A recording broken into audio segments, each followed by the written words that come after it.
Chapter 13 is about treating these same psychological disorders. So think back to that biopsychosocial model of illness, because that's also our model for determining treatment.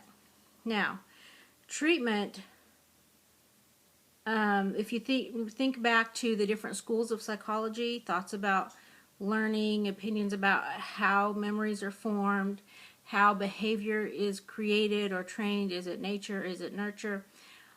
Those schools of psychology all influence the way a psychologist offers psychological treatment. If somebody strongly agrees with the Freud, or what we call the neo-Freudian, or based on Freud but newer theories, then they might use psychoanalysis, where the person lays on a couch, looks at a wall away from the psychologist, and just talks. Talk therapy. It might be that they agree with the behavioral theorists or the cognitive behavioral, and so they're going to try to change the way the person thinks about and reacts to the situation, since they can't change the situation. So all of those schools of psychological thought impact or influence the way a psychologist offers his therapy services or her therapy services. So keep that in mind. When we're looking at that biopsychosocial model, the bio is going to be the medical approach. And whether unfortunately or not, this seems to be the more predominant approach right now in American society. Most people who are depressed go to the doctor, not the psychologist. They take an antidepressant. Those who have high anxiety go get an anti-anxiety medication. They don't go see a psychologist to get over their anxiety. They just go to a doctor to treat it, not to cure it. The psycho portion would be the individual or the family. So if a family member is diagnosed with schizophrenia, the psychological treatment is going to involve the family as well, and teaching that family how to best help this family member. So it's not necessarily as much family therapy as it is teaching the family members how to cope with the person diagnosed with the disorder. Okay? And then the social, that's the social environment. This would be group therapy, where multiple people with the same diagnosis, say PTSD, get together and in a group lean on each other, learn from each other, and a lot of times find comfort in knowing they're not the only ones going through that. So group therapy works very well for some individuals.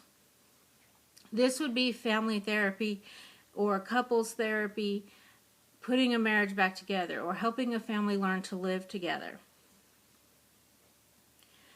But the main goal of the social psychologists is the community outreach. Those programs that promote awareness, that promote information, they promote prevention of the disorder. So the groups that go out and come up with things for children and teenagers to do so that they don't develop some psychological disorder that lands them in jail or gets them killed. It's seeking out people working in the community so that they can prevent the disorder altogether.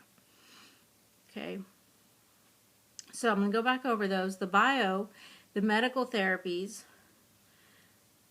those are just the medications whose target is the central nervous system. They're going to influence the neurotransmitters that are released in the brain, change the levels of different ones that are thought to affect certain moods and behaviors. That's the purpose of those medications. There are other more extreme, like applying electrical impulses to your brain to have the same effect. And then the most extreme is the psychosurgery. Actually going in and removing part of the brain or intentionally destroying some brain tissue to help improve the disorder. Extreme, yes. Most common, frontal lobotomies.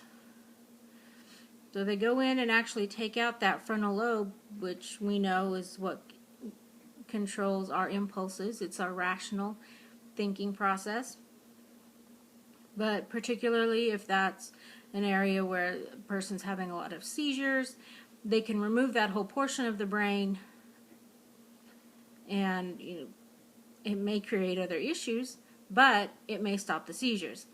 So it's one of those things where you have to weigh the risks against the benefits. Again, the psychomodel, the psychological assessment. You go in, you'll meet with a psychologist. They might give you a personality assessment or other types of assessment to try to help to determine what the problem is, and then work with you to determine the source of the problem and the remedy. So psychotherapy is very much a partnership between the patient and the psychologist or the therapist. Okay. The social psychologist, again, this is focusing on people that we interact with, our group. This can be a self-help group or a support group. So we see a lot of support groups for parents of children with different diseases or disorders, where they can support each other, they can help each other out, provide resources for each other. This would also be a version of that community outreach. But keep in mind that the social focus of treatment is prevention.